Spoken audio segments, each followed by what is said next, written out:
दोस्तों, मशहूर लेखक नॉर्मन विंसेंट पील यानी फादर ऑफ पॉजिटिव थिंकिंग, सकारात्मक सोच का पितामह कहा जाता है।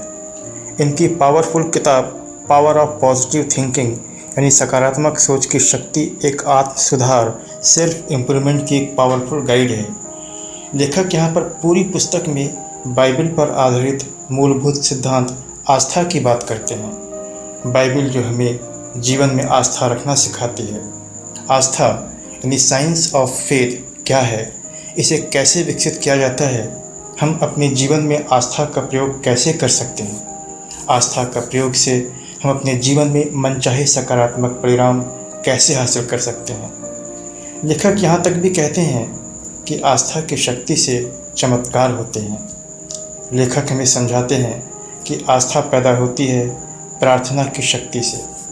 लेखक अपनी इस किताब पावर ऑफ पॉजिटिव थिंकिंग में अपने वर्षों के अनुभवों और ढेर सारे उदाहरणों के माध्यम से बताते हैं कि जीवन में वैज्ञानिक, व्यवहारिक और प्रभावशाली प्रार्थना कैसे की जाती है, जिसमें आस्था विकसित होती है और मस्तिष्क में बनने वाली सकारात्मक, स्पष्ट और मानसिक तस्वीरों से आस्था प्रबल होती है। फिर यही प्रबल आस्था मनचाहे परिणाम हमें जीवन में लाकर देती है। नंबर 1, प्रार्थना की शक्ति यानी पावर ऑफ प्रेयर। दोस्तों, हर समस्या सुलझ सकती है और सही तरीके से सुलझ सकती है, बशर्ते कि आप प्रार्थना करें। प्रार्थना की शक्ति ऊर्जा का प्रकटीकरण है।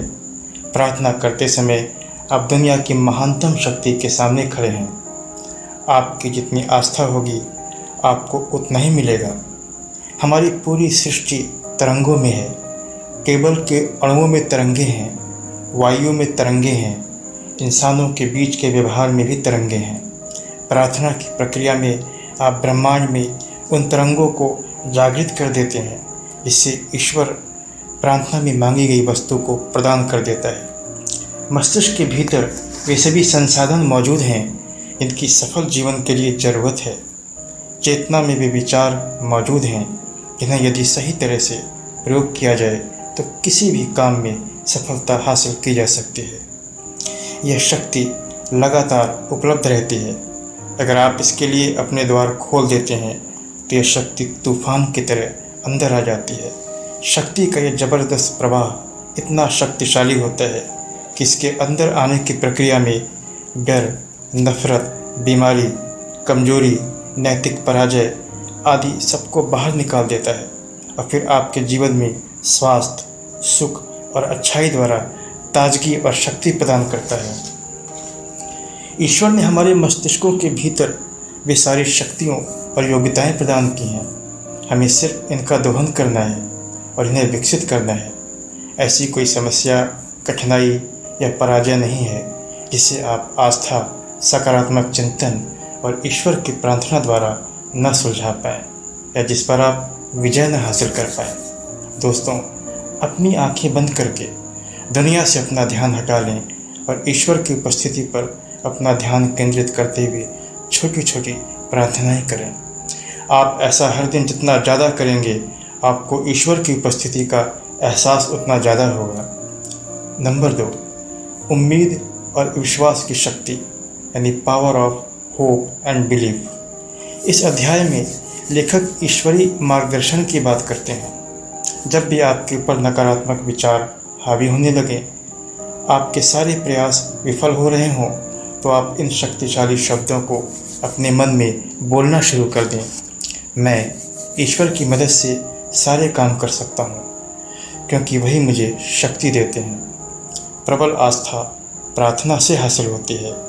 हम किस तरह से सोचते हैं यह ज़्यादा महत्वपूर्ण है, न कि यह कि हम कितना जानते हैं, क्योंकि नज़रिए तथ्यों से ज़्यादा महत्वपूर्ण होते हैं। दोस्तों, इस अभ्यास को करने के लिए अपने मन में सिर्फ इन शब्दों को दोहराएं।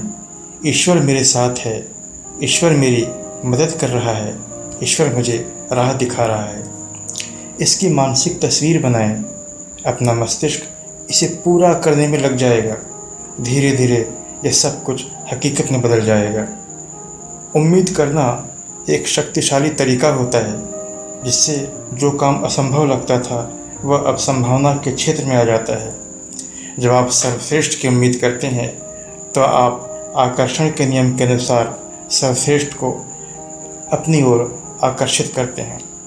लेखक आस्था को व्यक्तिगत एकता के रूप में भी परिभाषित करते हैं। व्यक्तिगत एकता क्या है?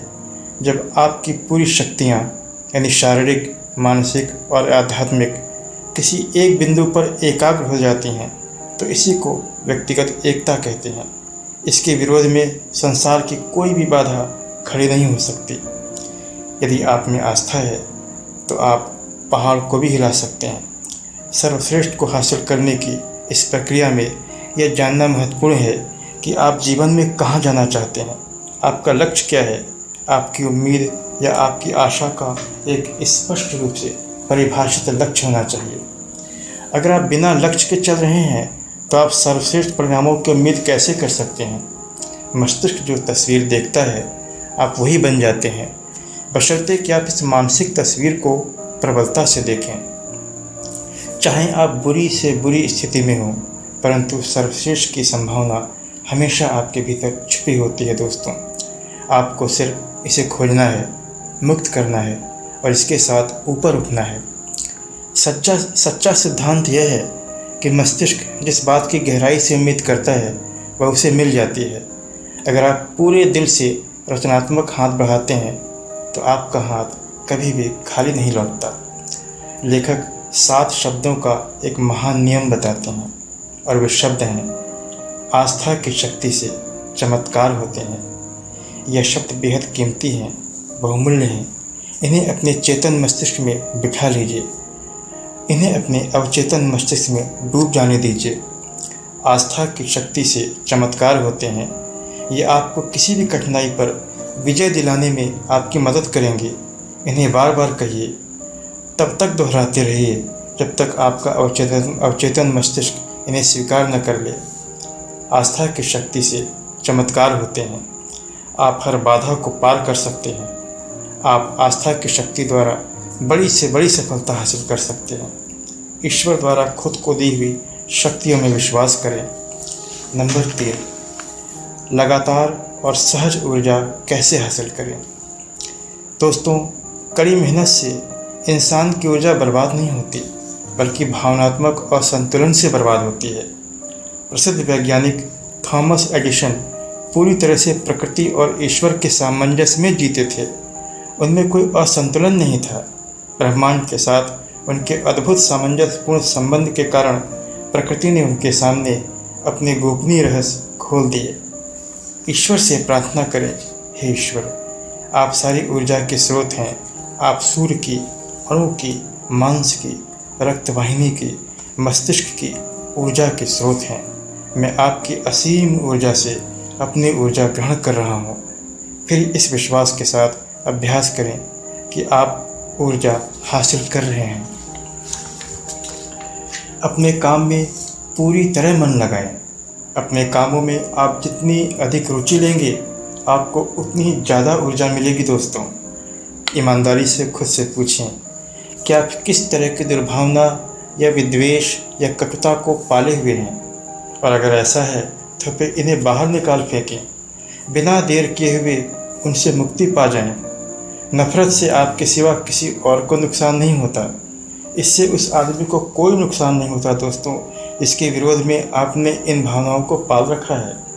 कई लोग इसलिए बीमार नहीं रहते क्योंकि वह कोई गलत चीज़ खा रहे हैं, बल्कि इसलिए बीमार रहते हैं क्योंकि उन्हें कोई गलत चीज़ खा रही है। भावनाएं उतनी ही असली हैं जितने कि कीटाणु, और उनसे उतना ही सतर्क रहने की आवश्यकता है दोस्तों। याद रखें, क्रोध की स्थिति हमेशा गर्म होती है, कई बार बेहद गर्म। इसलिए किसी भी भावना पर काबू करने के लिए इसे ठंडा कर लें। जब कोई आदमी गुस्सा होता है तब उसकी मुट्ठी भिंचने लगती है, आवाज़ का स्तर बढ़ जाता है, शरीर अकड़ जाता है। जानबूझकर इच्छा के प्रयोग द्वारा अपनी मुट्ठी को न भिंचने दें। अपनी उंगलियों को सीधा रखें। जानबूझकर अपनी आवाज़ के स्तर को कम कर लें। कुर्सी पर बैठ जाएं या लुढ़क जाएं, या संभव हो तो लेट जाएं। लेटे लेटे गुस्से से विचलित होना कठिन होता है। रिलैक्स यानी इत्मीनान, पुनर्रचना का परिणाम है और पुनर्रचना की प्रक्रिया निरंतर होनी चाहिए। इंसान को शक्ति के उस निरंतर प्रवाह से जुड़े रहना चाहिए जो ईश्वर से प्राप्त होती है, और इसे दोबारा ईश्वर के पास नवीनीकरण के लिए भेजना चाहिए। जब कोई इस सतत पुनर्रचना प्रक्रिया की लय में जीता है तो आराम करने और आसानी से सफलता हासिल करने की कला को सीख जाता है। इसके लिए अपने काम को पसंद करने का पक्का इरादा कर लें। अपने काम की योजना बनाएं। अपने सारे कामों को एक साथ करने की कोशिश न करें, बल्कि एक एक करके काम करें। सही मानसिक रवैया रखें। अपने काम में कुशल बने। सही तरीके से काम करना हमेशा ज़्यादा आसान होता है। रिलैक्स्ड रहने का अभ्यास करें। इत्मीनान से किया गया काम हमेशा बेहतर होता है। अपने आप को इस तरह से अनुशासित करें कि जो काम आप आज कर सकते हैं उसे कल पर न टालें। नंबर 4, सुखी जीवन कैसे हासिल करें। दोस्तों, आप सुखी होंगे या दुखी, इसका फैसला कौन करता है? जवाब है आप खुद। सुखी रहने की आदत से ही जीवन सुखी बनता है और हम इस आदत को विकसित कर सकते हैं। इसलिए अपने सुख का निर्माण करने की शक्ति हमारे अपने हाथों में ही होती है। लेखक सुख का रास्ता अपनाने के लिए कहते हैं, नफ़रत को दिल से निकाल दो, चिंता को दिमाग से निकाल दो, सादगी से रहो। जब आप अंदर से बदल जाते हैं तो आप सुख का निर्माण करते हैं। तब आपको यकीन ही नहीं होगा कि आप उसी दुनिया में रह रहे हैं। सच तो ये है कि यह वही दुनिया नहीं होगी, क्योंकि आप वही नहीं रहे और आप ही उस दुनिया को निर्धारित करते हैं जिसमें आप रहते हैं। जब आप बदल जाते हैं तो आपकी दुनिया भी बदल जाती है। गुस्सा होने का अर्थ है भीतर से उबलना, अंदर से धुआं निकलना, आंदोलित होना, असंतुलित होना। चिढ़ने का अर्थ है व्यर्थ में हाथ पैर पटकना, परेशान होना। यह सब अपनी शक्ति या ऊर्जा को नष्ट करके जीवन को कठिन बनाने का नकारात्मक उपाय है। जल्दबाजी आज के दौर का एक खासा प्रचलन बन गया है। हम सब कुछ पाने की हमेशा जल्दबाजी में रहते हैं। दोस्तों, ईश्वर आपकी जल्दबाजी के साथ नहीं चलने वाला। ईश्वर की गति निरंतर है, पूरी तरह संतुलन में है, वह शांतिपूर्ण है।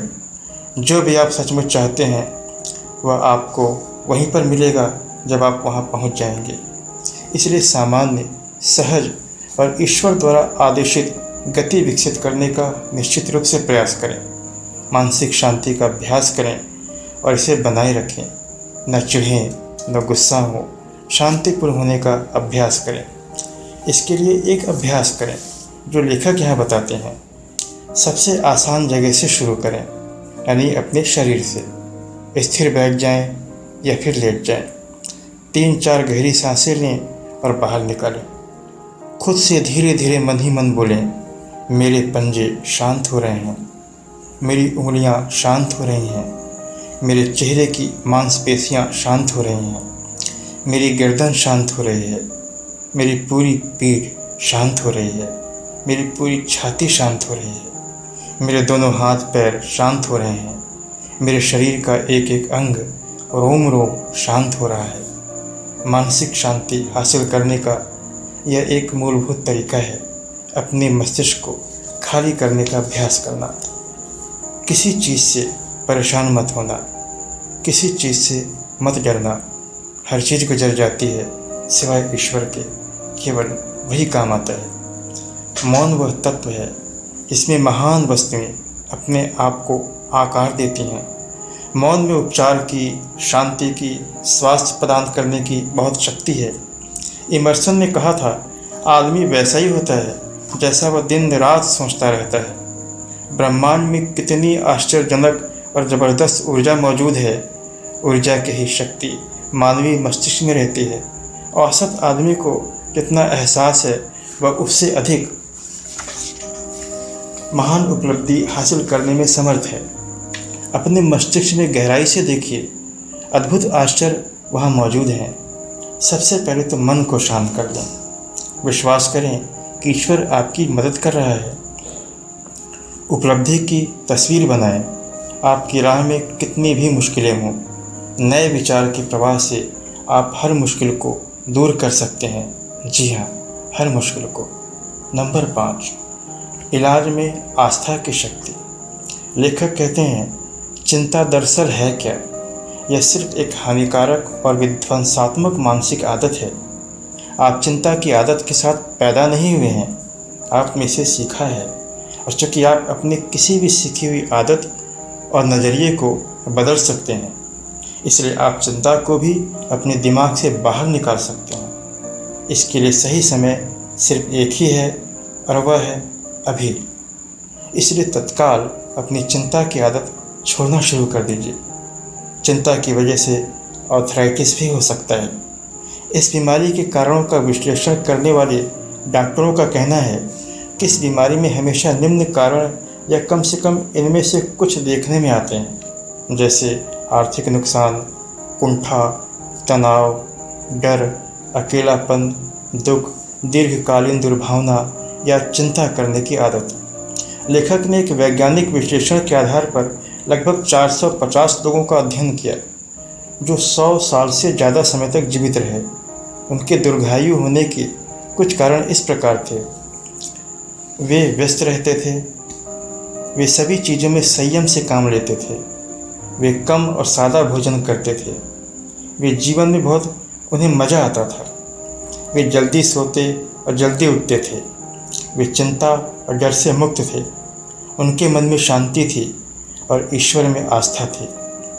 हम न सिर्फ डर को अपने दिमाग में जगह देते हैं, बल्कि उसका प्रभाव हमारे शरीर की कोशिकाओं, ऊतकों और बाकी अंगों पर भी पड़ता है। अपने दिमाग को हर दिन खाली करने का अभ्यास करें। इस बात की तस्वीर बनाएं कि आप अपने दिमाग से अपनी चिंताओं और डर को बाहर निकाल रहे हैं। खुद से यह कहते रहें, ईश्वर की मदद से मैं अपने दिमाग से सारी चिंताओं, डर और सुरक्षा की भावना को निकाल रहा हूँ। अपने जीवन के हर दिन यह कल्पना करें कि ईश्वर मेरे साथ है, वह मेरी सहायता कर रहा है, वह मुझे रास्ता दिखा रहा है। लेखक के अनुसार ईश्वर विज्ञान के माध्यम से भी काम करता है और ईश्वर आस्था के माध्यम से भी काम करता है। यह विश्वास करें कि इलाज में मेडिकल साइंस के अलावा आस्था भी महत्वपूर्ण होती है। जैसा कि डॉक्टर अक्सर कहते हैं, हम मरीज का इलाज करते हैं और ईश्वर उसे ठीक करता है। ईश्वर ने हर बीमारी के लिए 2 इलाज दिए हैं। पहला विज्ञान यानी डॉक्टरों या दवाओं का इलाज, और दूसरा आस्था द्वारा इलाज। यदि प्रबल इच्छा के साथ सब कुछ ईश्वर के हाथों में छोड़ दें तो उपचारक शक्तियाँ आश्चर्यजनक गति से सक्रिय हो जाती हैं। मगर अंतिम उपचार सकारात्मक है तो आपको सकारात्मक और उपचारक परिणाम मिलेंगे। नंबर 6, सामाजिक और व्यक्तिगत जीवन में आस्था की शक्ति। लोगों का नाम याद रखने की आदत डालें। रिलैक्स रहने का गुण विकसित करें। ऐसे संकेत न दें जैसे आप सब कुछ जानते हो। स्वाभाविक बने और विनम्र बने। रोचक बनने का गुण विकसित करें ताकि लोग आपके साथ रहना चाहें।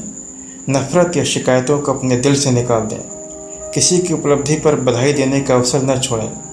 न ही किसी के दुख या निराशा में सहानुभूति व्यक्त करने का कोई अवसर जाने दें। लेखक ने अपने जीवन में निजी समस्याएं सुलझाने के लिए समस्याओं को ईश्वर के हाथ में छोड़ने का फार्मूला बताया है। समस्या सुलझाने का एक शक्तिशाली फार्मूला ईश्वर की कल्पना अपने पार्टनर के रूप में करें। हम अपने पार्टनर की तरह उससे बात कर सकते हैं, उससे मदद हासिल कर सकते हैं और उसका सहारा ले सकते हैं। विश्वास करें कि हर समस्या का समाधान है। शांत रहें। तनाव से विचारों की शक्ति का प्रवाह रुक जाता है। आपका मस्तिष्क तनाव की स्थिति में ठीक से काम नहीं करता। जवाब ढूंढने की जल्दी न मचाएं। अपने दिमाग को रिलैक्स रखें। अपनी समस्या के बारे में प्रार्थना करें और यह विश्वास करें कि ईश्वर आपके मस्तिष्क में समाधान की रोशनी चमका देगा। ईश्वर से मार्गदर्शन मांगें और कहें, हे ईश्वर, आप मेरा मार्गदर्शन करें। अंतर्दृष्टि और अंतर्बोध की शक्ति में विश्वास रखें। अपने अवचेतन मस्तिष्क को कार्य करने दें। इसके बाद निश्चित ही सही समय पर आपकी समस्या का समाधान आपके सामने प्रकट हो जाएगा। और आखिर में दोस्तों, इस किताब में दी हुई लेखक की 3 मुख्य बातों को मैं यहाँ पर फिर से दोहरा रहा हूँ। नंबर 1, आस्था की शक्ति से चमत्कार होते हैं। नंबर 2, आस्था की शक्ति से चमत्कार होते हैं। और दोस्तों नंबर 3, आस्था की शक्ति से चमत्कार होते हैं। तो दोस्तों इसी के साथ मैं इस अद्भुत किताब की बुक समरी यहीं पर समाप्त करता हूँ। इस वीडियो को देखने के लिए आप सभी का बहुत बहुत धन्यवाद।